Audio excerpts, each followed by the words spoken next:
حضرت مریم رضی اللہ تعالی عنہا پاک باز تھیں، مسجد میں رہی تھیں، پر مالک کی حکمت کے تقاضے بڑے عجیب ہیں نا۔ پھر جناب مریم کو اللہ تعالیٰ نے بغیر شوہر کے اولاد عطا کر دی۔ یہ بات ہی ایسی تھی، وہ کسی نے کہا تھا کہ مخلوق تو فنکار ہے اس درجہ کے پل بھر میں سنگے در کعبہ سے بھی اصنام تراشے، تم کون ہو کیا چیز ہے داغ کبابی، لوگوں نے تو مریم پہ بھی الزام تراشے۔ تو لوگوں نے کہا کدھر سے لے آئی بچہ، تیرا باپ تو ایسا نہیں تھا، کہاں سے لے آئی؟ اللہ کرے میں آپ کو سمجھا سکوں، ذرا اپنے آپ کو وہاں کھڑا کریں کہ ایک پاک باز عورت، پاک باپ کی بیٹی، طیب ماں کی بیٹی اور اللہ کے گھر میں پرورش پانے والی خاتون، ایک وہ وقت اور ایک یہ وقت کہ اس عورت کو کٹہرے میں کھڑا کر کے پوچھا جا رہا ہے کہ معاذ اللہ تیری گود میں بچہ جائز نہیں ہے، کہاں سے لائی ہے؟ اب خود سے صفائیاں بندہ کتنی کو دے، کتنی کو وضاحتیں کرے۔ اور میں نے تو اپنی زندگی میں دیکھا ہے زیادہ وضاحت دینے والے کو بھی لوگ جھوٹا سمجھنے لگ جاتے ہیں، زیادہ وضاحت دینے پر بھی لوگ کمزوری کا اظہار سمجھتے ہیں کہ کمزور پڑ گیا۔ آپ صلح کی کوشش کرتے ہیں، سامنے والا بزدل سمجھ لیتا ہے، زیادہ وضاحتیں بھی کمزور کر دیتی ہیں۔ اب حضرت مریم کو کٹہرے میں کھڑا کر کے کہا بچہ کس کا ہے؟ تو پھر خدا بندوبست جب کرے، اللہ جب مددگار ہو، تو پھر حضرت مریم کی گواہی درختوں سے نہیں دلوائی، اس نے پتوں سے نہیں دلوائی، پھر فرشتے نہیں بھیجے۔ حضرت مریم کہنے لگی مجھ سے نہ پوچھو، وہ جو پنگوڑے میں ہے اسی سے پوچھ لو، ان سے پوچھو نا، وہ کون ہے پوچھ لو، ان سے کر لو سوال۔ انہوں نے کہا پنگوڑے میں چند دنوں کا بچہ، یہ جواب دے گا؟ مددگار تھا رب، ان کی برات کا اعلان کرنا تھا مالک نے، اور جب مالک اعلان کر دے، جب مالک تیری صفائی دینا چاہے، جب مالک تجھے دنیا کے سامنے نکھارنا چاہے، تو پنگوڑے میں لیٹے حضرت عیسیٰ بول کے کہنے لگے انی عبداللہ آتانی الکتاب، فرمایا میں اللہ کا بندہ ہوں، رب نے مجھے کتاب عطا کر کے نبی بنا کے دنیا میں بھیجا ہے، میں اللہ کا بندہ ہوں، کتاب لے کے آیا ہوں، نبی بن کے آیا ہوں۔ پھر پنگوڑے سے اعلان ہو گیا، پھر بچہ بول پڑا۔ اور یہ ایک دفعہ نہیں بات ہوئی، یہ بنی اسرائیل میں ایک جریج نام کے شخص بھی تھے جو نماز پڑھ رہے تھے، بعض نے لکھا ہے نفل نماز تھی، اماں نے پکارا تو آئے نہیں، تو ماں کے منہ سے نکل گیا تو اتنی دیر تک مرے گا نہیں جب تک کسی بے حیا عورت کا منہ نہ دیکھ لے۔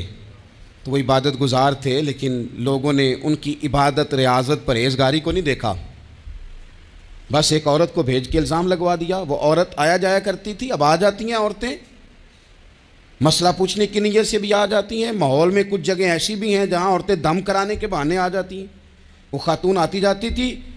اس خانقاہ پہ، آستانے پہ، یہ بخاری میں موجود ہے، پھر اس نے کہا میری گود میں جو بچہ ہے یہ انہی کا ہے۔ مجھے بتائیں کیسے بندہ وضاحت دے؟ حالات خراب ہو گئے، لوگ کٹیا جلانے لگے، ماحول اور طرح کا بن گیا۔ میرے نبی پاک علیہ الصلوۃ والسلام فرماتے ہیں پھر اس رب کے بندے نے کہا مالک تو کریم ہے، تیری مشیت کا تقاضا آیا جو میری ماں نے جملے بولے تھے، پر اب میں وضاحت دینے کے قابل نہیں رہا، اب تو ہی کرم کرے گا تو دروازہ کھلے گا۔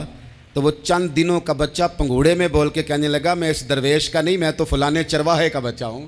وہ جو بکریاں چراتا ہے۔ رب کی مدد کو پکاریں، اپنے ساتھ اپنے مالک کی مدد کو شامل کریں، تھوڑے رزق پر بھی گزارا اچھا ہونے لگ جائے گا۔ سارے لوگ آپ کو گرانے کی تدبیریں کر رہے ہوں گے اور مالک آپ کو عزتیں عطا فرما دے گا، اس کی بارگاہ سے حکمت کا تقاضا اور ہو جائے گا۔ ہم نے ساری زندگی لوگوں کو راضی کرنے میں گزار دی، ساری زندگی بڑھاپا آ گیا بچوں کو پالتے، اور بچوں نے آخری عمر میں کہہ دیا ابا اگر کوئی ڈھب کا کام کر لیتے تو آج ہمارے دن بھی پھیر نہ جاتے۔ ساری زندگی گزار دی بہن بھائیوں کو راضی کرنے میں، ساری زندگی گزار دی ذمہ داریاں اٹھانے میں، ان کو 99 دفعہ دیا، ایک دفعہ نہیں دیا تو انہوں نے کہہ دیا تو نے تو کبھی دیا ہی نہیں،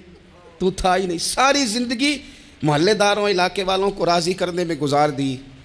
اور میں نے ایسے لوگ بھی دیکھے دین کے لیے وقت گزارا،